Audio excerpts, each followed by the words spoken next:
like to welcome everyone to our Brown Bag Lunch lecture today, and just sort of tell you about some upcoming events and kind of tell you how things are going to go. So in terms of the upcoming events, what we have coming up is on Wednesday, the 7th of July. We're very happy to announce that we'll be returning to an in-person and online events. We're calling these hybrid events. And that will be a presentation by Dr. Gary Wade called The Story of Challenge and Change in the United Methodist Church from the Civil War to Today.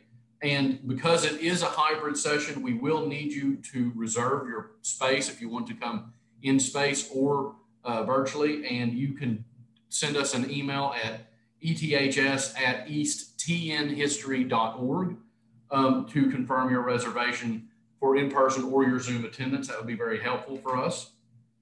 So that's what we have coming up, and we are excited that that will be at least partially in person. Now, our talk today, I'm very excited about. We have a East Tennessee humanities scholar joining us, and we also want to thank Tennessee Humanities for providing the funding for this and for providing the funding for the exhibit, which is the sort of brainchild of our speaker today. Professor Carole Bucy is a professor of history at Volunteer State Community College and holds a degree in history from Baylor University, George Peabody College, and Vanderbilt University. She also currently holds an honorary position of Davidson County Historian. So we're very eager to hear her come tell us about the same thing that her exhibition is on, Suffrage, Showdown, the Awakening of East Tennessee's Public-Spirited Women. So we're very excited for Dr. Bucy to be joining us today. I hope everyone enjoys the talk. Thank you so much, Carole. I really look forward to this. Thank you so much. I'm really delighted to be here, and it is always a pleasure to work with the staff at the East Tennessee Historical Society and at the McClung Collection. And I applaud everyone on that staff. It is really a magnificent museum, and the quarterly, the historical papers that are published are excellent. And the library, the McClung Collection, is just absolutely superb for the study of Tennessee history. So I am honored to be here today with you and eager to talk a little bit with you about some of the things that were really unusual and particular to East Tennessee suffrage, as opposed to the other parts of the state, the other grand divisions. Now, all of you remember probably quite well the disappointment we all had last August when almost all of our 100th anniversary celebrations had to be modified and changed. Tennessee, from Memphis to Bristol, had plans for great celebrations across the state about the ratification of the 19th Amendment that was ours to do and to give to the nation. Well, it was a hard-fought battle. It was not a gift from the General Assembly. The women worked hard, and it was in doubt, not only up through Harry Burns' historic vote, but it was also in doubt for at least a month after that, as the antis kept trying to undo what had happened. So here we are again talking about what happened in the years leading up to 1920 and how this magnificent event really was able to take place in our state, thanks in large part to leadership that came from East Tennessee. So I'm going to begin at more or less the end of the story. And here you see Carrie Chapman Catt. When she got off the train in Washington, there was a big crowd at the station to meet her. And then she went on the next day to Washington, to New York City, where she was greeted at Penn Station by an uproarious crowd, the largest bouquet of yellow flowers you have ever seen in your life. The governor of New York, Al Smith himself, came out to greet her. There was tumultuous applause. Everyone was excited about seeing her. And so at each place she stopped in this sort of victory lap she was taking, she made comments about what had really happened here in our state, Tennessee.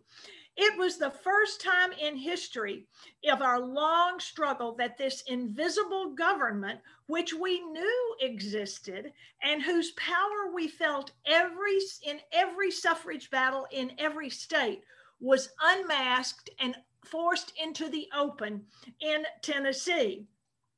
She wondered where that mysterious influence had come from, as legislators who had been committed to her to support women's suffrage suddenly have had a dramatic change of heart.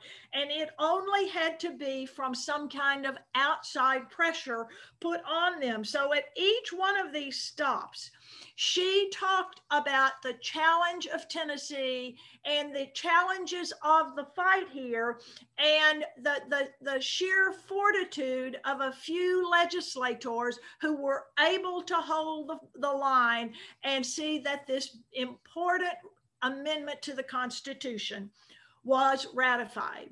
And so every time from here on out, she spoke about women's suffrage, she always talked about the fact that women must be watchful. This isn't the end, getting women's suffrage. There is much more for women to work toward. And I think in her spirit today, we know that there are still many, many things that women need to work for, that women need to come together with, all politicians, all parties, all genders, from all of the three grand divisions of our state, Tennessee. So let's start back at the beginning, because this long road to Nashville was a 72-year journey. And it really didn't begin at Seneca Falls. It probably began in the colonies very early, as women are talking about in small groups about what could be done about a particular social problem. What could the colonial government, the state government, the local governments do to solve particular problems, particularly related to women and children? But at Seneca Falls, here we have this convention, a rights convention, and suffrage was not really the main thing on the agenda. Keep in mind that Lucretia Mott and Elizabeth Cady Stanton had come to this point, Seneca Falls, because of their activism in the anti-suffrage movement. They had felt that they were being excluded from some meetings. They did not have adequate voice in the anti-slavery movement. If I said suffrage, I misspoke. Anti-slavery movement. They felt they did not have a voice, and they called a meeting to talk about women's rights in general, not just in the anti-slavery movement, but in all facets of life. And so what they did in this meeting, and of course, Elizabeth Cady Stanton was the writer of this, and she was a clever writer. And what came out was the Declaration of Sentiments. Now, this was a list of things that women needed fixed. And so very cleverly, Mrs. Stanton took the Declaration of Independence and adjusted the language so that it was adapted to women's suffrage, or women's rights, I should say. When in the course of human events, it becomes necessary for one portion of the family of man to assume among the people of the earth a position different from that they have hitherto occupied, but one to which the laws of nature and nature's God entitle them. A decent respect to the opinions of mankind requires that they declare the causes for them to take such a course. Now, then, if you've read the Declaration of Independence, you recall that about 2/3 of it is these charges against King George III, the King of England. And it is, he has done this, he has done this. So she takes that format, and instead of referring to the President of the United States or the government, she is speaking of American men in general when she talks about the things that men have put women into the position of second-class citizenship. And there's a whole list of things. Their property rights was a major issue for women in all of the states. Married women's property rights. As soon as a woman married, she became legally dead in the eyes of the law. Married women had no rights to their property, and if a married woman owned real estate, that was all under the control of her husband. If a married woman worked for wages, her husband was allowed to make all the decisions about her wages. Women had no voice in the making of laws, even though from time to time they were interested in political activism. And here in Tennessee alone, many women got very excited about Henry Clay's various campaigns for president. And there were some Whig rallies around the state in the 1830s and 40s in support of Henry Clay and other Whig candidates. And these were pretty acceptable to this crowd of delegates at the Methodist Church in Seneca Falls, except for one. He has never permitted her to exercise her inalienable right to the elective franchise, the vote. And this was the one that put these two women on a roller coaster of a waterfall going for equality. All of the delegates had no problem with accepting these other things, married women's property rights and whatnot, but suffrage really was a difficult one to swallow.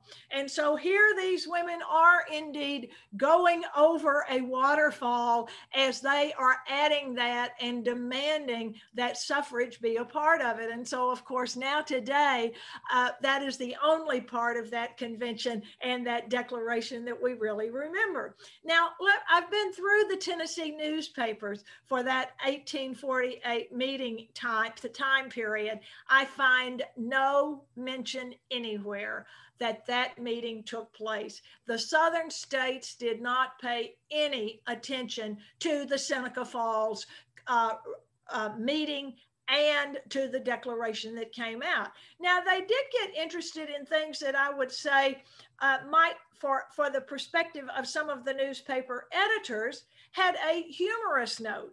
So, for example, when the Women's Association in New York decides that they're going to put forth a slate of candidates for office, and you see this slate of candidates, this got published in the Nashville Republican Banner. It was something that people were amused that a group of women would see themselves running for public office. Ho, ho, ho, how silly of those women. Here you see names that you know quite well.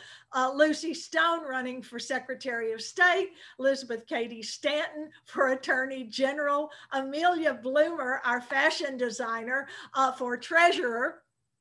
You see Susan B. Anthony for prison inspector, and the list goes on and on. Now, no one expected these women to get any votes, but they were making fun of this idea that women would actually think they were able to hold public office.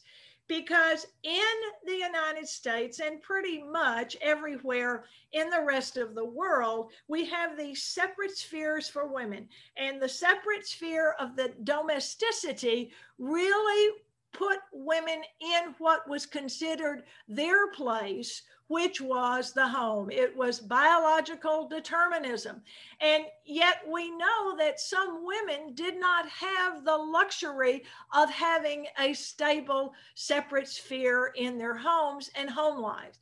Women had been coming together since the beginning of time. Childbirth was one of the things that united women. They came together communally in neighborhoods when possible to work on joint projects, whether it was canning or preserving food or spinning or sewing. Women came together and they talked. And they talked about what they didn't like about society. They talked about things that they thought could make society better. But 19th century women in the United States had virtually no rights if they were married. The women who probably had the most rights in the United States were adult females who were not married. They probably had the most rights. Now, you will be surprised to find out which state in the United States gave married women the right to own property. Mississippi. Now, I want you to think about that. Why Mississippi? Why Mississippi? But keep in mind, the fathers who had precious, precious daughters, they were marrying off as more or less a business transaction sometimes. They wanted to make sure that their daughter was able to hold on to her enslaved property if, in fact, her husband gambled away all of the real estate, the land that she held. But he wanted to make sure that she held on to the enslaved people that he had presented to her at the time of her marriage. So Mississippi was first. Now, certainly the New England states followed fairly quickly after that, but it took a long time. And then the Civil War has always been the great dividing line in United States history and in Tennessee history as well. Now, for some of us who are of a certain age, when we went to college, that seemed a lot more likely place to divide American history, U.S. history, than it seems today in 2021. But yet, even today, the Civil War is considered the great dividing line between early United States history and modern United States history. And so certainly women across the state of Tennessee went to work supporting their side in the cause. And no state was more divided than our state, Tennessee. East Tennessee women stepped up to the plate. And Knoxville and most of East Tennessee was occupied, ironically, by the Confederate Army during the early part of the Civil War, even though East Tennessee was solidly pro-Union and against secession. And when the Union Army liberated Knoxville, they realized that the Confederate women already had a soldiers' relief society, a soldiers' aid society created to support the Confederate men, and their work consisted of actual cooking for the Confederate Army sometimes and sewing uniforms. So when the Union Army came in, the Union supporters were thrilled to see them, and there was this other relief association formed, now this time supporting the Union soldiers and the Union Army. And women were heavily involved in this organization, trying to provide turning homes into hospitals as needed, providing medical help, anything that they could do to support the Union war effort. And of course, you see, as the 1865 report showed, it was written by a man. Now, after the Civil War, as Tennessee starts trying to rebuild and have this sort of a new birth, is what many people hoped for. One of the issues that women become interested in at the very beginning is education for women. There were some women's schools. They were academies primarily. There were a few instances in which women were allowed to attend college, but by and large, you have these academies, which today, I guess you might describe some of these as finishing schools almost. If you look in your archives or any archives, you will probably find some programs from graduations of some of these pre-Civil War educational institutions where they were teaching domestic skills and some things of that nature rather than the hard curriculum of a classical education, foreign languages, and the sciences. So women became very interested in, once again, not only taking the educational institutions that had existed before the war, but also building them up and expanding their reach. Now, before the Civil War, Knoxville had the East Tennessee Female Institute. It had been founded in 1828. It was a thriving institution, but it suffered during the Civil War and was not able to reopen after the Civil War. And this is when our intrepid Lizzie Crozier French steps into the spotlight from this point until her death. Now, Lizzie Crozier French was a woman who had to do things as life had been, her life had been lived out. She was from a well-to-do Knoxville family. Her family sent her to Washington, D.C., to a Catholic school where she received a very fine education. She came back to Knoxville. She married, had a son. Her husband died, leaving her with a son. And she and her sister, Lucy Crozier, decided to try to reestablish this East Tennessee Female Institute and get it going again and expand its curriculum. Every step of this way, from this institution until suffrage, every step was about educating women and helping women in some form or fashion. And she, I think, very clearly recognized that she was privileged in that she had been able to go to college and get a fine education. She was educated and had a somewhat affluent family, and she understood that most women were not so fortunate if they found themselves a widow with children. So here you see her here in this small gathering in front of the school, which she really thoroughly took the lead in and built up the curriculum. This is also the time, and so running simultaneously on a separate track with educational opportunities for women are the rise of voluntary associations for women. And they have a whole host of things that they focus on. Many of these focus on relief for the poor, starting any kind of charitable institution that can be founded to help the poor. Now, in the case of Lizzie Crozier French, she had been up to New York and attended a meeting about a women's club, and she came back and decided that what Knoxville needed was a woman's club. And this one was the Ossory Circle. Now, keep in mind, the circle is a very important and symbolic figure in all of women's history. When you think about the history of the United States, it generally, until recent years, has been the story of men competing with each other, climbing the ladder of success. It is a political ladder, it is a work ladder, it is a wealth ladder, but men are climbing the ladder of success. Women had no access to this ladder, and so you see women working in a circular fashion, coming together and trying to solve problems. There may have been leaders of these groups, but they were always the first among equals, and the Ossory Circle was one of those. And what was its purpose? It was to provide educational opportunities in the form of self-study for women who joined this organization.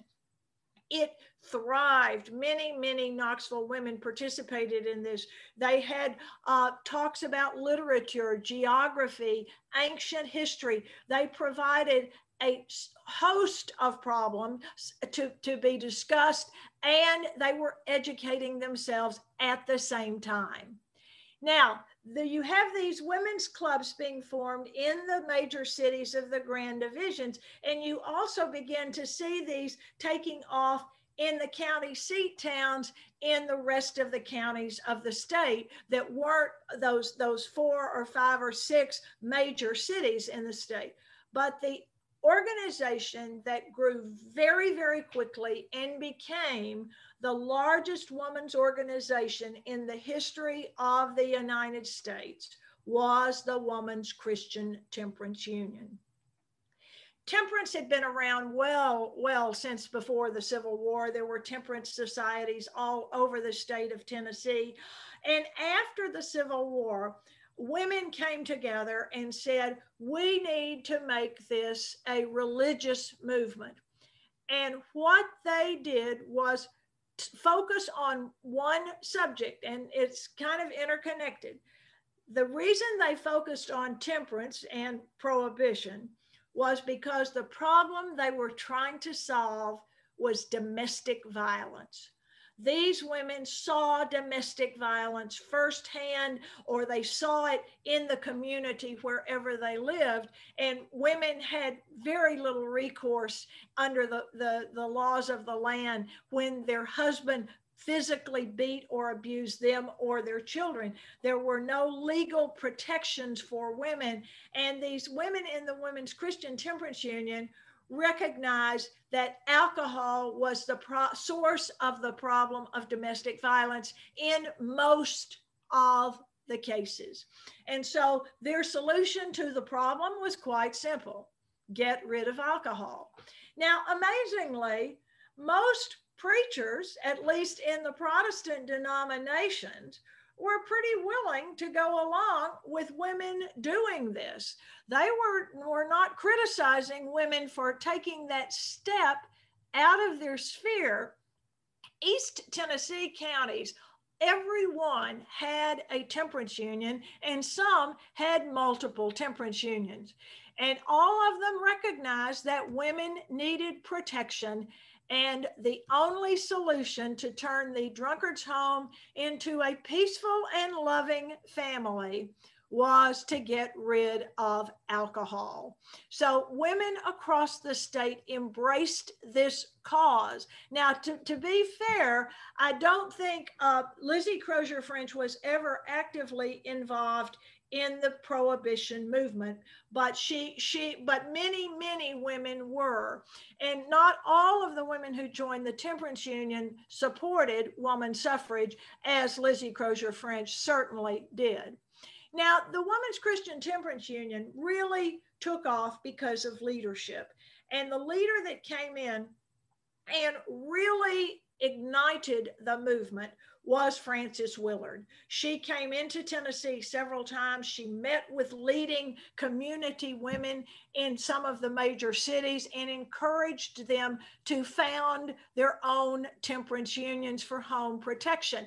And the temperance union was organized in a very complex fashion. Even though they had one goal, prohibition, they had all of these departments or committees, you might say, or branches that involves things like city beautification, education, parks, orphanages. They had little departments for everything. And they had for a while a woman's suffrage department, but it was too provocative and upset too many people's husbands or family members. And that did not last very long. So they more or less shied away from that. But the temperance movement was so popular in Tennessee that 2 national conventions were held in Nashville, the second one in 1907, at which time the WCTU nationally passed a resolution in support of women's suffrage. Now, that sounds great, But that created such a backlash among the Tennessee women who were in the WCTU, as their ministers and fathers were and husbands were appalled that women would, in the temperance union, would be supporting women voting, that the state president, Selena Holman herself, actually came out and said, well, this is a national position, but our state union does not have that same position. Now, let's be completely clear and frank here. These women's organizations were for white women only. And you see in the African American community, not just in the South, but across the country, African American women are starting the same kinds of organizations across the country. And so it's like you've got two tracks, African American women and non-African American women. And there are many, many things that they are doing alike. Last year, the Frances Willard House in Evanston, Illinois, put a very dramatic presentation together and a museum exhibit called Truth Telling, a debate between Frances Willard and African American lynching activist Ida B. Wells, who was from Memphis, Tennessee, and was run out of town because of her outrage about lynching. And this was, Frances Willard did not understand and would not accept African American women into the inner circle of the WCTU. She and the board members of every state union and local union, they were willing to do what they saw was the right thing for African Americans by starting across Tennessee, at least in our case, independent colored unions, but they absolutely were not going to come together. And the big debate here was that Frances Willard would not support complete equality under the law for African American women, even though she had never really lived in the South, but this was her position. She felt that they could not do this. And it is a dramatic debate between these two women that appears in newspapers.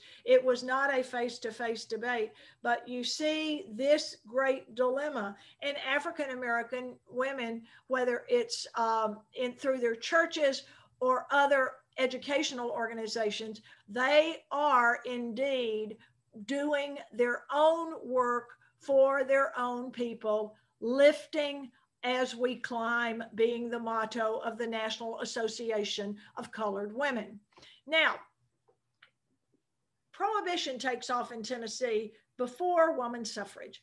And the leader of Prohibition here, it really got going in Memphis, West Tennessee. And Lyde Meriwether became the leader of the WCTU. And then when she's contacted by some of the national suffrage leaders to get involved in suffrage, she becomes the state coordinator of Tennessee for a while, but she ultimately gives that job up and focuses all her time and energy on temperance and prohibition. So suffrage got started in West Tennessee, but it fizzled out pretty quickly because it was just too radical, and the WCTU was more apt to be accepted by the rest of society. Selena Moore Holman, this is the woman who was president of the Tennessee WCTU for 16 years. She is also the woman who took advantage of the death of Senator Edward Ward Carmack, who supported prohibition, and pushed through the General Assembly statewide prohibition. It was a remarkable woman. She understood Tennessee politics quite well. She had a political agenda, and she was also a mobilizer of women. And she is the person who really had to take the position, the state WCTU will not support women's suffrage, even though she herself supported women's suffrage. And we have newspaper documentation of the fact that she herself personally did, but she couldn't take this step. Now, again, we don't see Lizzie Crozier French interacting with Selena Holman. Other East Tennessee women certainly did because of the size of the Union. And I see my fingers were going too fast there, and I dropped an O in women. So here we have Lizzie Crozier French, always a step ahead, it seems. And she, after going to another meeting in the Northeast, she decides that Tennessee needs to bring all its women's clubs. Now, this does not really mean the WCTU. It was not looked at as a club or church organizations, but all of these women's clubs like the Ossaly Circle together. And so she calls a meeting at the Ossaly Circle, and they do come together and meet and create the Tennessee Federation of Women's Clubs. And it is their motto is unity of purpose. We need to work together. And they are the ones, this federation is the one who really brings the notion of rights to the state forefront. Here we have Mary Church Terrell, also a Tennessean. She was the founder and president of the National Association of Colored Women when the state celebrated its centennial with a World's Fair in Nashville. She and her group had their national convention here in Nashville, where they met at the Howard Methodist Church, and they did not meet in the women's pavilion because they were excluded. They had to meet only in the Negro Pavilion, which was the only building that they could really meet in. But again, she had an agenda to help African American women and men and children, and was a remarkable woman in her own right. Now, the Tennessee Federation, they start with the legal status of women. This woman here, Mrs. John E. Turney, who wrote this pamphlet on legal status of women in Tennessee, was a lawyer, and she actually lived in Nashville. Martha Turney was her name. She and her husband practiced law together. Her husband was the nephew of a former Tennessee governor. I think that's the right relationship that they had. She understood the legal status. And so she, with the support of the General Federation, published this pamphlet about legal rights of women in Tennessee. And this really does become their focus. And so I'm confident that she worked with Lizzie Crozier French a great deal, because Lizzie Crozier French was always now, by this time, speaking about the legal rights or legal limits of the status of women in the state of Tennessee. Remarkably, although history of suffrage has almost completely forgotten Mrs. Turney, she was the one who founded, or was the leader of, the first Congressional Union, the sort of group that more or less broke away from the mainline National American Suffrage Association. This was Alice Paul's group. She was the first woman to embrace that, and she led a group of women, excuse me, to Washington for a 1914 march that Alice Paul had initiated. She led a group of women. They went by car, and I just cannot imagine women in 1914 finding roads to drive an automobile on. Now, a more polished book that the Federation published came out a few years later, 15 Reasons Why the Laws Governing the Property Rights of Married Women in Tennessee Should Be Changed. And this has Lizzie Crozier French's fingerprints all over it. She had spoken to the Bar Association. The Tennessee Bar Association had endorsed the changing of the law. And this is very cleverly done because it takes 15 court cases, all of which were decided against women. And it is a remarkably interesting challenge. And so the legislature finally, with the Bar Association supporting it and the General Federation, finally did give married women in Tennessee the right to own property in about 1912. We were not the last, but we were among the last of the states to do this. General Federation of Women also published an ambitious book called Women's Work in Tennessee. This is kind of a collector's item today, but it had all manner of working women and women in general in this book. It was a remarkable publication. Now, suffrage comes to Knoxville in 1910. This 1910 seems to be kind of the turning point for suffrage here in Tennessee, because you see Memphis having a fledgling group going, but it doesn't really take off in Nashville, Knoxville, Chattanooga, Morristown until about 1910. And when it does, the momentum grows very quickly. The Knoxville Equal Suffrage League, guess where it meets? Lizzie Crozier French's living room.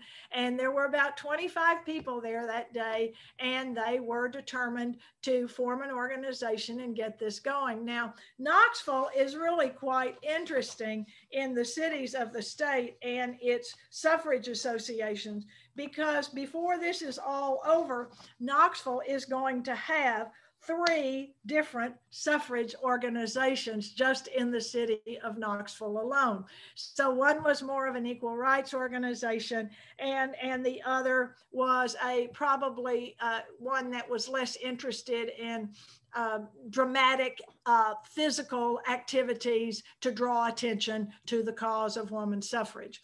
Now, when this group met, Lizzie Crozier French emphasized it is purely educational, simply to let women and men start talking about this logically from all points of view. However, I think from the very beginning, everyone understood Lizzie Crozier French's point of view about women's suffrage. Now, this is a funny thing that I just recently found in a Knoxville newspaper. At this meeting, they made it very clear that they did not want to be called suffragettes.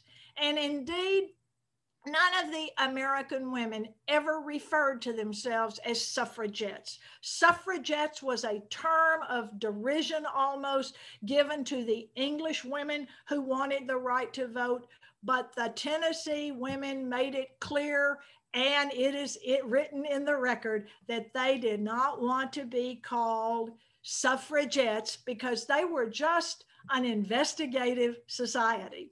Now, people made a lot of fun of women wanting the right to vote, and they used the term suffragette as a term of derision. So here you see at one of the Knoxville theaters, you have a special comedy in 3 acts performed by Florence Davis, and it is, "Are you a suffragette?" So I would love to see reviews of that. I was unable to find Miss Davis's photo or anything about this 3-act comedy. The Knoxville paper in particular, the Sentinel, had a lot of information from time to time about the British suffragists. Here you see a whole page in 1910 about British suffrage, and it is not complimentary in any way. Here you see this woman with a whip, and her poor husband. And here, this is in reference to a state meeting that actually took place in Morristown when it wasn't a party like this, but this is in making some connection to an event where something was thrown in the window of a suffrage meeting in Morristown. But in this case, it was breaking up the parties of the social events of the members of politics.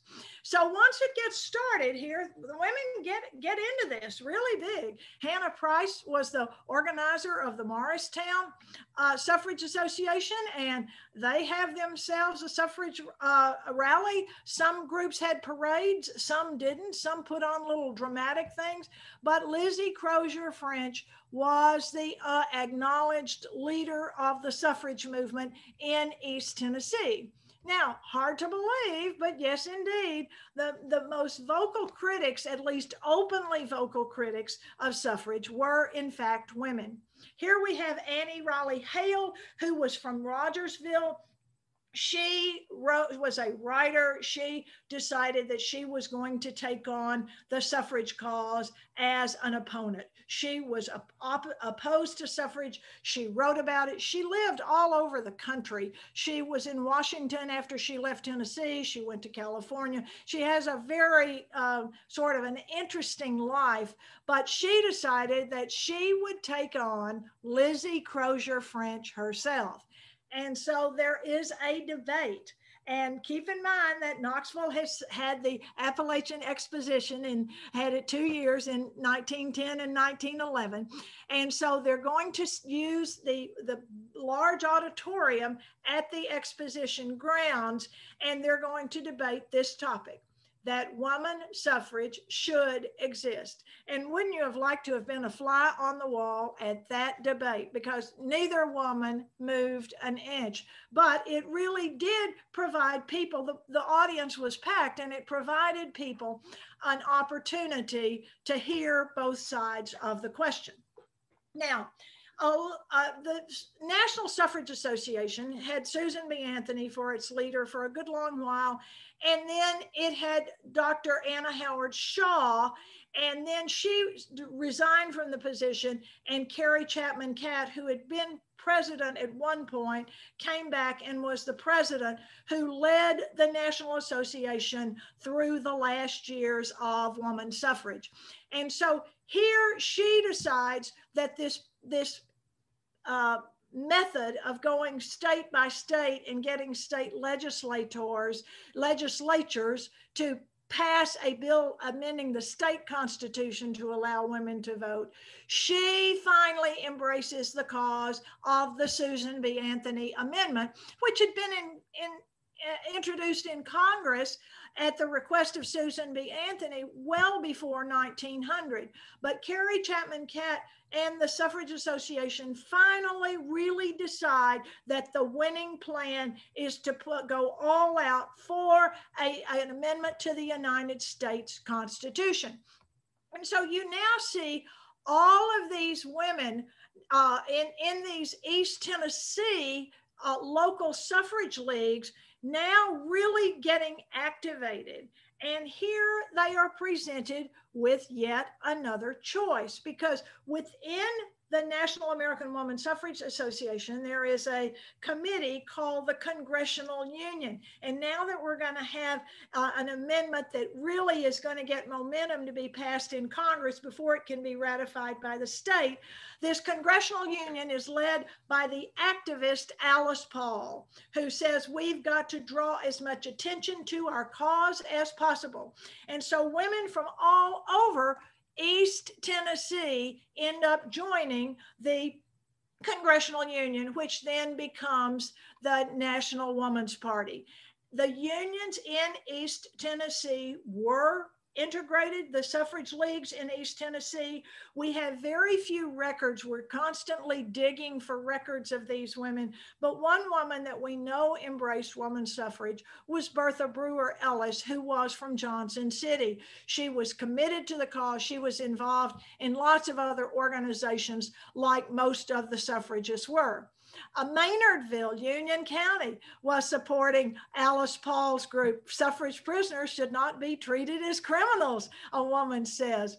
And as I mentioned, when the Equal Suffrage League, the Tennessee Suffrage League met in Morristown, they had something thrown in the window. There was some opposition to them there. So you have woman after woman getting involved. Margaret Hayes Powell, for whom a building on the campus of East Tennessee State University is named, was among the women. They liked the tactics of Alice Paul's group more than the tactics of the Carrie Chapman Catt group.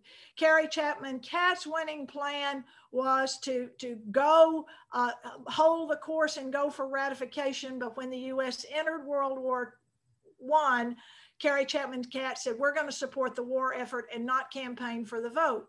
Whereas Alice Paul and her congressional union said, no, this is the best time. Our president won't support suffrage, and we're going to embarrass him to the degree that he will have to come out, since he has 3 daughters after all, and support women's suffrage. And this was what people liked about the congressional union. This is Lizzie Crozier French.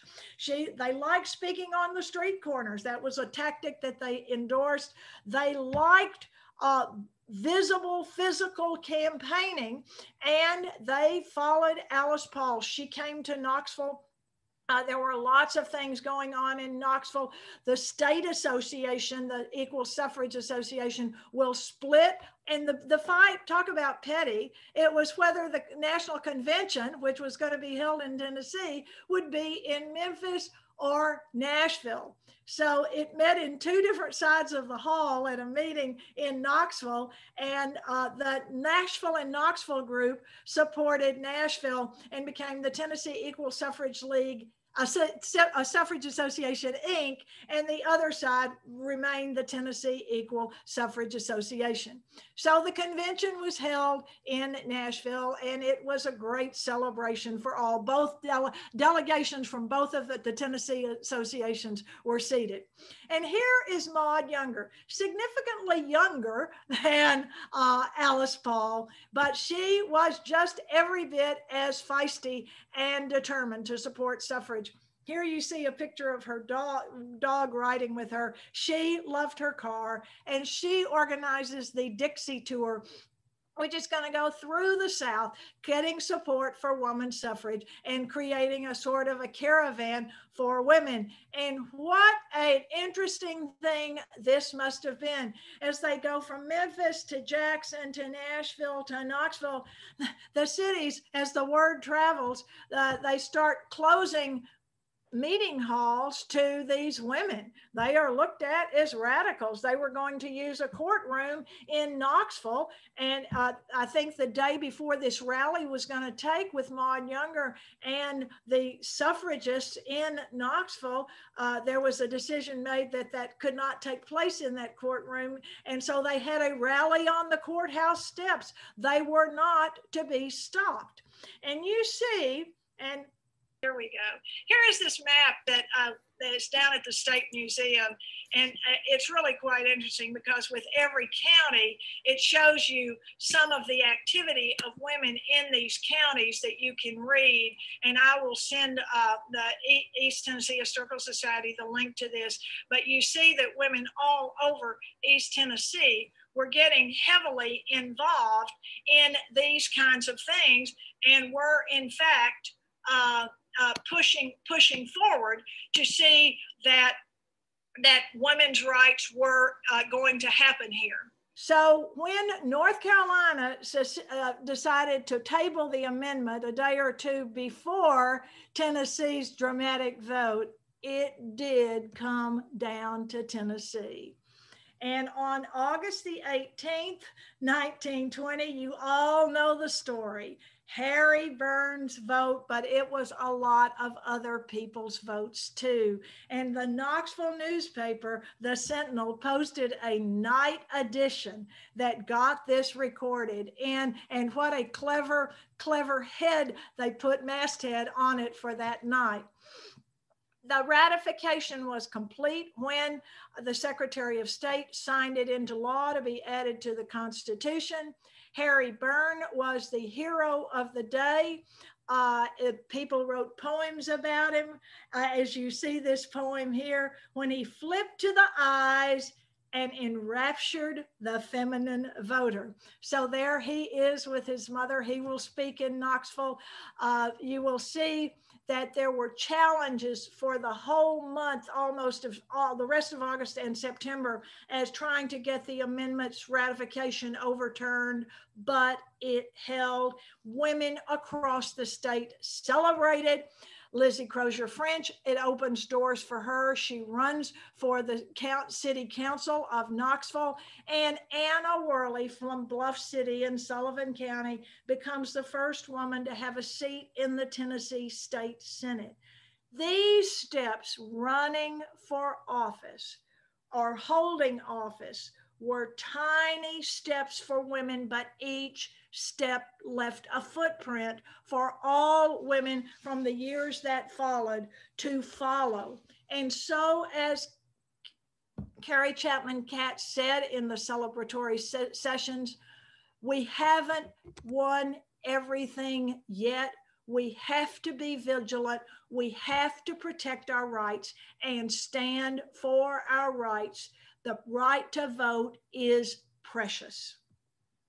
I want to again reiterate Warren's thanks to the Humanities Tennessee for sponsoring this lecture. And now I will be delighted to take questions from you, the audience. If you will put them in the chat box, Lisa will read them to me. And thank you. Yeah, thank you for such a great presentation. I do have a question that's been posed, and please, if anyone else has questions, please just type them in the chat box. Could you expand a little bit on the relationship of suffrage movements, temperance, and religion? Which denominations were supportive? Were any opposed? Yes, I can. Selena Holman, her real claim to fame, what brought her to my attention, and she didn't have my attention for a long time, was that a state legislature from down in the southern part of Middle Tennessee said, why don't you write a paper about Selena Holman? And I naively said, well, I don't know who she is. And he said, well, she was a woman who was a member of the Disciples of Christ, and she challenged the editor of the Disciples of Christ newspaper, his name, David Lipscomb, a name that people probably know quite well, his position on women in the church. Now, keep in mind, the Disciples of Christ was called the Christian church, and the Churches of Christ, as we know them in the South, does not appear in the national religion census until 1906. So at this point, they're all sort of together, the Disciples of Christ. But he was opposed to women's rights. He quotes the Bible, and this woman, who's a doctor's wife in Fayetteville, Tennessee, with only a rudimentary education, has access to books and quotes theologians from Duke University. And she says, well, if Paul says this, then Paul also says that women should be treated as equal in the eyes of God. They carry on this debate for 15 years, and not one of them budges one iota. But she challenged him. The leaders of the temperance movement, when men got involved, which isn't until after the WCTU, when the WCTU gets going, the men don't get involved until the WCTU takes off, was the Methodist Church. And Methodist ministers were the most heavily in support of the WCTU. Now, obviously, we don't have records of any, if any, there are very few Catholic women, Jewish women supporting the WCTU. The Episcopal women, based on my very limited surveys of these leaders of the Tennessee suffragists in various parts of the state, the Episcopal women supported women's suffrage, and they by and large were silent on the subject of temperance. What you see regarding temperance is you see men, the alcohol and beverage industry, opposing prohibition, but you don't see women speaking out against prohibition, because, as I said, it's really a domestic violence program. What you see with suffrage is women being, in my personal opinion, with the exception of Annie Hale, they were recruited by men to be the leaders of the anti-movement. And so you see women opposing suffrage, which was a very vocal voice. And one of the things that really got a lot of attention in Nashville was the fact that when the Antis opened a museum exhibit in the Hermitage Hotel, their headquarters, during the suffrage fight that August, the thing that was the most exciting that they in the newspapers advertised for people to come see was Mrs. Stanton's Bible. Now, first of all, the woman's Bible was not a translation of the Old or New Testaments. It was not a translation. It wasn't even organized. It was organized. What it was commentary on every part of the Bible which talks about women. And if you know the Hebrew Bible very well, the Old Testament, you know that there are lots of books over there, those minor prophets, that there's no mention of women. So it was not a translation of the Bible. It was just a commentary about the writer's intentions and only the passages dealing with women. Thank you so much. We have a couple of other questions, but in the meantime, I'm going to let Dr. Bucy unshare screen so we can see her full out. And I'm also going to mention to everyone before we answer our next two questions that we do have 2 more lectures going on this year regarding suffrage. This is kind of 100 years plus one, since we're all excited about getting back together and learning more. Tyler Boyd will be presenting at the East Tennessee History Center about his work on his family. You heard about the Burns today. That will be on August the 10th at 7 p.m. And then we will be hearing more about the African-American suffrage movement in Knoxville. And this is work that Dr. Bucy shared with us. She found some, I believe it was a master's thesis that had been done. And Ashley Farrington will be presenting in September for Brown Bag. I believe it's on the 22nd. And she is actually a resident in Knoxville. And so we have more to come. So we do have a couple of other questions. So now this is a question that you may or may not know the specific answer to, but perhaps you can give us an idea of where to find the information. Do we know who were the first women in Knoxville to register to vote?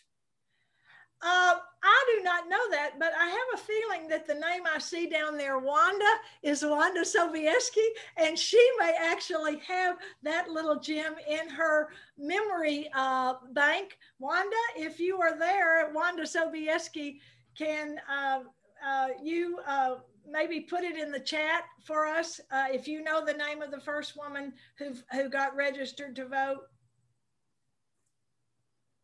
And the voter registration appeared in the Nashville paper for the first Nashville woman, who was Catherine Kinney, and she was with Ann Dallas Dudley and 2 or 3 other of the leaders. So my guess is it would have been Lizzie Crozier French and some of her colleagues in the Congressional Union and the National Woman's Party. And I actually have established it. So Wanda, if you want to unmute yourself, you may have that answer if you would like to allude to anything there. She says she's not sure, but maybe she has something else. And she also has a question for you. Okay. So Wanda, you should be able to get on with us with voice and video too, if you want to. Well, I'll skip the video because I'm working in the garden. So, I'm really not sure who the first person was. The first person in McMinn County was Feb Byrne. That's no big surprise. We have some information on the first Black woman to register, who happened to do it in 1919 when we had limited suffrage. But I just not looked at that question. And go ahead and ask your other question. Okay, I was curious as to whether any men's organizations, formal men's organizations, became active for women's suffrage, or whether they were just men who lended their name to the men's ratification committee. I do not know of any men's organizations, whether it was the Rotary Club or the Commercial Club, that supported women's suffrage. And, you know, there were business organizations of men, and then these kind of networking groups like Kiwanis and Rotary and whatnot. But aside from lending their name, I have, and I've been pretty thoroughly through the Nashville papers and the Knoxville Sentinel. I don't see any of them. If they did anything, it was very much the old boys network behind the scene, but they weren't down there wearing a suffrage banner. If they were wearing anything related to suffrage, it would have been a yellow flower, but that would have been about it. I know that in the 1918, the Tennessee Bar Association, many of whose members blocked the suffragists from speaking in 1917 on the Dixie tour, voted for the first time for a resolution in favor of suffrage, which was a big sign. And they were the ones who really, I think, helped push married women's property rights over the top too when they endorsed Absolutely. that. But you know, the Bar Association, it's kind of an interesting thing. I think they work behind the scenes, and the big mystery of this whole thing to me still continues to be Seth Walker, because when he died here in Nashville, was one of the most respected men in the Nashville Bar Association, and nobody knew anything about his suffrage stuff or his change of heart. And we do know that he represented the railroads after ratification. But, and Carrie Chapman Catt, I'll send you the articles, Wanda, about her speeches, where she makes no bones about it. It's the railroads. She goes after the railroads in Tennessee big time in the speeches she made in New York. And it's really pretty interesting. And Wanda, do you want to share a little bit about, if those of y'all that don't know Wanda Sobieski in Knoxville and throughout the region, she has done so much to preserve the story and to share the story, and also to sponsor and ensure that we have the monuments we have in Knoxville to kind of commemorate the women's work and the stories of suffrage as it relates to Tennessee. But I know that there are some things coming up with you all as well this summer. Is there anything you would like to let people know about? Well, I'm really excited to say that August the 17th, the day before the official statewide Fed Burn Day, August the 17th will be a full day of celebration. We'll have a slideshow that is free to the public at the History Center called The Legacy and Challenge of Suffrage, which really just deals mostly with the propaganda, the actual visual propaganda used against and for suffrage, and some discussion of who was behind the antis and why. And then we have 2 sets of walking tours that will be leaving from the Tennessee Women's Suffrage Memorial on Market Square, one that will leave at 11 and one that will leave at 3. And so you can come on either of those times and walk the very steps that Lizzie Crozier French and Harry Byrne walked in Knoxville, stand down by the courthouse where the armed confrontation occurred when they tried to stop the suffragists from speaking. So that'll be kind of fun. And then at 5:30 at the Foundry, we'll begin the Feb Burn Banquet and Fundraiser. We'll have, of course, a cocktail hour, silent auction. But the really nice thing is, during the cocktail hour, you'll be able to rub elbows with the sort of future people like Susan B. Anthony, but also Elizabeth Cady Stanton, Sue Shelton White, several other reenactors, Lizzie Crozier French. We have live reenactors there. And then we'll also have photo ops with specially made art, full-size stand-ups of all of the people on the memorials in Knoxville, plus Frankie Pierce and Abby Milton, and maybe others. And then for the program, there will be a reenactment of the August 13th debate in the Senate, Tennessee State Senate, where Senator Candler was so obnoxious and insulted the suffragists bad enough to work up Feb Burn enough to write a letter that saved the day. So I guess we have to thank him, but that's kind of hard. And so that will be the 17th. And the next big event will be October 24th, when we'll have a full Centennial Plus parade down Gay Street, commemorating the 101 years that we have had the vote since we weren't able to do it on the centennial year. And we invite people and hope that people from all over the state will come, groups will come. The information will be up soon on the website, the detailed information if you want to sign up a group. And Wanda, why don't you go ahead and just post to everyone the website?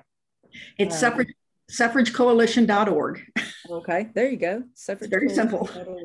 Well, this has been a great opportunity to share all that's coming. I think with Dr. Bucy's presentation, it kind of gets us all back in that mode that we had to kind of postpone getting engaged in last year, and everyone's excited about what's to come. I don't really see any additional questions. Just going back through, those were some great questions to discuss. And thank you for giving us a moment or two, everyone's patience, for us to kind of talk more about what's coming up this year, because last year was to be a very important commemorative year of the centennial. And so we're all going to get back at it and have an incredible time this year. So we are so glad that everyone joined us. I just want to go back to either Layla Smallwood works with me in education, and she's helping us produce today. And then Dr. Warren Doctor did the introduction to the program. I just want to make sure we don't have anything else anyone would like to say. And I think it's quiet. So well, there is one announcement I forgot to make for Ossoli. Okay. They will be dedicating a new marker at Lizzie Crozier French's grave in Old Gray Cemetery on the 21st of August at 2 o'clock, and that's open to everyone. You know, all the senators and mayors and various other important men are commemorated on the historical marker at the cemetery, but no mention of Lizzie. So now she'll have her own separate marker with a QR code and all kinds of information available there. And then Ossoli Club will be dedicating November the 1st at 2 o'clock a memorial at the Ossoli Clubhouse on Kingston Pike that will make them a part of the National Votes for Women Trail. Great. That's good. Great. And thank you, Dr. Bucy. Thank you again to Humanities Tennessee. We are looking forward to having our online exhibit. Somebody had asked about just clarifying that this exhibit, the Suffrage Showdown exhibit, will be online. It will. We are hoping to begin. We do not want to go back to a point where everything is in person or physically in the museum itself. One of the things we learned over the past year is that we were able to provide access to the things that we offer more broadly once we figured out the technology and the resources. And we want to continue to build that hybrid kind of version of providing our programming to provide access online and digitally, as well as in person. And we're excited to get back to that in July. So that exhibit will be launching this summer. So just watch for more information about that and more information about the programs we've discussed. So thank you again for your time today. We're going to leave for the morning, but we look forward to seeing everyone at our next program. Thank you all so much. Thank you.